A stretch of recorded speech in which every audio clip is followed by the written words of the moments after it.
నమస్తే ఫ్రెండ్స్. మినప్పప్పు అయితే నానబెడుతున్నానండి దోశ కోసము. ఇది పొట్టుపప్పు అండి. ఇది కొంచెం కడగడానికి ఇబ్బందిగా ఉన్నా బాగుంటుందండి. పప్పు అయితే టేస్టీగా, దోశ కూడా బాగా వస్తుందండి. అందులో ఇది బలం కూడా. పొట్టుపప్పు అయితే ఎక్కువ కూడా కడగనండి నేను. ఇలా అయితే నానబెట్టేసుకున్నాను గ్లాసున్నర పప్పు.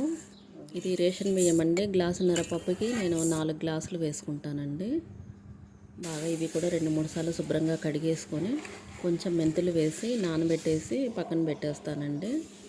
సాయంత్రం పూట పప్పు అంతా బాగా శుభ్రంగా కడిగేసుకొని ఈ బియ్యంలో కలిపేసుకొని గ్రైండర్ కానీ మిక్సీ కానీ పట్టేసుకుంటే రెడీ అయిపోతుంది.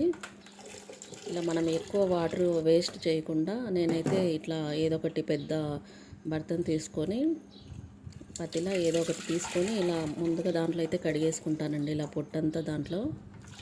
తర్వాత అదే వాటర్ మళ్ళీ దీంట్లో పై నీళ్ళన్నీ దీంట్లో వేసుకొని మళ్ళీ అలా అయితే ఒక 5-6 టైమ్స్ అలా కడిగేస్తానండి. ఎక్కువ పొట్టు కూడా అంటే ఎక్కువ పొట్టు అంతా పోయేంత వరకు కూడా కడగనండి నేను. ఇది మీకు చూపించడానికి ఇంతగా పొట్టు కూడా పొయ్యేలా కడిగాను. మామూలుగా అయితే ఇంత పొట్టు కూడా నేను పొయ్యేలా కడగనండి. అలాగే పట్టేస్తాను. ఎందుకంటే ఇది పొట్టుపప్పు చాలా బలమండి. ఇది కాకపోతే కొంచెం నల్లగా అనిపిస్తుంది కానీ దోశ కానీ మంచిదండి. ఇలా కనుక మనం యూజ్ చేసుకుంటే చూడండి, ఇలా వాటర్ కూడా వేస్ట్ కావండి. ఇలా కనుక వాడుకుంటే మనం ఎంతసేపు అయినా ఇలాగే ఈ నీళ్ళే మనం వాడుకుంటూ ఇలా కడిగేసుకోవచ్చండి పొట్టుపప్పు.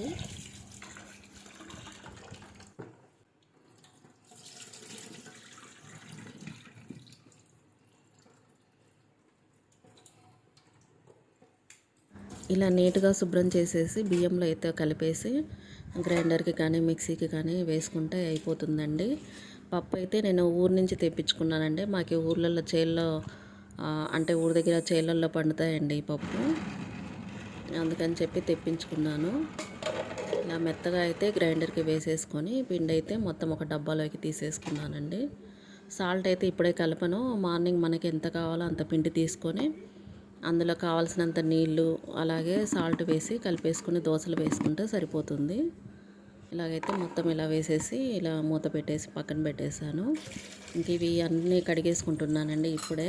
ఎందుకంటే నెక్స్ట్ రోజు సండే కదా, కొంచెం రెస్ట్ తీసుకుందామని చెప్పేసి. ఎప్పుడు ఉదయాన్నే లేస్తాం కదా, సండే ఒక రోజైనా కొంచెం రెస్ట్ అయితే తీసుకోవాలండి మనం ఆడవాళ్ళం అయితే. ఇంకా జాబ్ చేసే వాళ్ళైతే ఖచ్చితంగా వాళ్ళు సండే రెస్ట్ తీసుకోవాలి.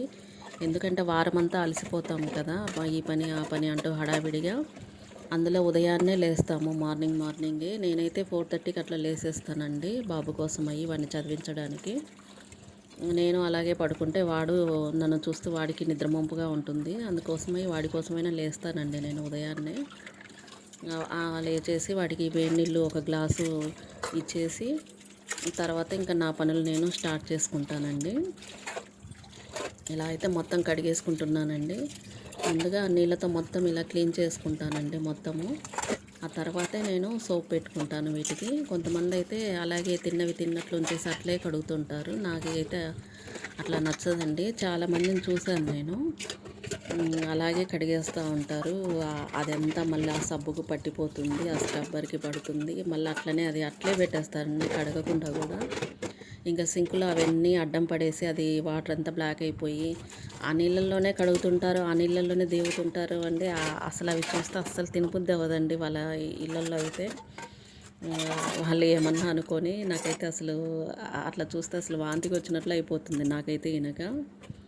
నేనైనా మా పాప అయినా ఇట్లే క్లీన్ చేసుకుంటామండి.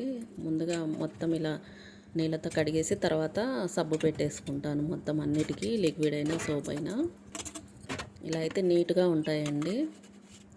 సబ్బు కూడా అయిపోయేంత వరకు అలాగే ఫ్రెష్గా ఉంటుందండి, ఏ మురికి అంటకుండా దానికి. ఇలా అయితే నీట్గా కడిగేసుకుంటున్నాను.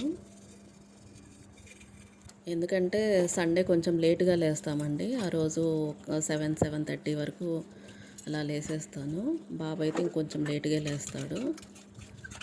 ఎందుకంటే ఒక్కరోజైనా మనం రెస్ట్ తీసుకోవాలి కదా అండి. ఆ అలసట అంతా పోతుంది మనకి. వారము చేసిన అలసట అంతా పోతుంది ఆ రోజు. కొంచెం ఒక 1-2 గంటలు ఎక్స్ట్రా పడుకుంటే మనము.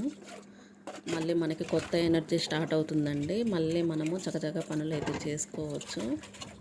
అందుకని వారానికి ఒకసారి అయితే కంపల్సరీగా కొంచెం లేట్గా లేస్తానండి. నైటే ఇలా పనులన్నీ చేసి పెట్టేసుకుంటాను. ఇలా మొత్తం కడిగేసుకొని, సింక్ అంతా కడిగేసుకొని, పొయ్యి కూడా గ్యాస్ స్టవ్ అంతా తుడిచేసుకొని, ఆ నైటే అంతా ఇల్లు కూడా తుడిచేసుకొని, బయట కూడా కడిగేసి ముగ్గులు పెట్టేసి పడుకుంటానండి. ఇంకా మార్నింగ్ కొంచెం లేట్గా లేసినా ఇబ్బంది ఉండదండి. ఇంకా ఇలాగే ఉంటుందండి ప్రతి సాటర్డే ఈవినింగ్ అయితే నాకు.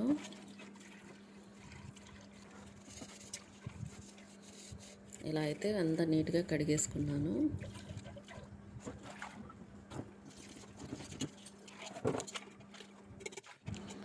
రేపటికి ఏం చేయాలో ఏంటో ఇలా ఈవినింగ్ పూటే మనం ప్లానింగ్ చేసుకొని ఇలా పనులు చేసుకొని ఉదయానికి ఏం కావాలో ఏంటో అన్నీ మనము రెడీ చేసి పెట్టుకుంటే నెక్స్ట్ రోజు మనము హడావిడిగా లేకుండా చిరాకు పడకుండా మనము చేసేసుకోవచ్చండి పనులు చకచకగా. ఇలా అయితే మొత్తం తుడిచిపెట్టేస్తున్నానండి నీట్గా. అదే ఉదయం ఈ పనులన్నీ చేసుకోవాలంటే వీటికి చాలా టైం పడుతుందండి. ఇంకా మనం టిఫిన్ చేసి బ్రేక్ఫాస్ట్ తయారు చేసి తినేసరికి ఇంకా టైం అవుతుంది. ఇంకా మధ్యాహ్నం లంచ్ టైం అయిపోతుందండి. ఇంకా అందుకోసమే ఇలా ముందుగా చేసి పెట్టుకుంటే కొంచెం లేటుగా లేచినా కూడా త్వరగానే పనులు అయిపోతాయండి. ఇది ఎంత కడిగినా ఈ మరకలు అయితే పోవట్లేదండి. ఇంతకుముందు బ్యాచిలర్స్ ఉండేవాళ్ళు ఈ ఇంట్లో. బ్యాచిలర్స్ ఉన్న ఇల్లు ఎలా ఉంటుందో తెలుసు కదా అండి. మనం లేడీస్ ఉంటేనే ఇల్లు నీట్గా మనం ఉంచుకోగలము. వాళ్ళకైతే చేత కాదు కదండి పాపము. పగులంతా వాళ్ళు పనులు చేసుకొని వచ్చేసరికి సరిపోతుంది వాళ్ళకి. ఇంక ఇంట్లో ఏం చేసుకుంటారండి వాళ్ళు. మేము వచ్చిన తర్వాత ఇల్లు కొంచెం నీట్గా ఉందండి ఇది. లేకపోతే చాలా గలీజ్గా ఉండేది ఇల్లు అయితే. ఓకే ఫ్రెండ్స్, వీడియో నచ్చితే లైక్ చేయండి, సబ్స్క్రైబ్ చేసుకోండి.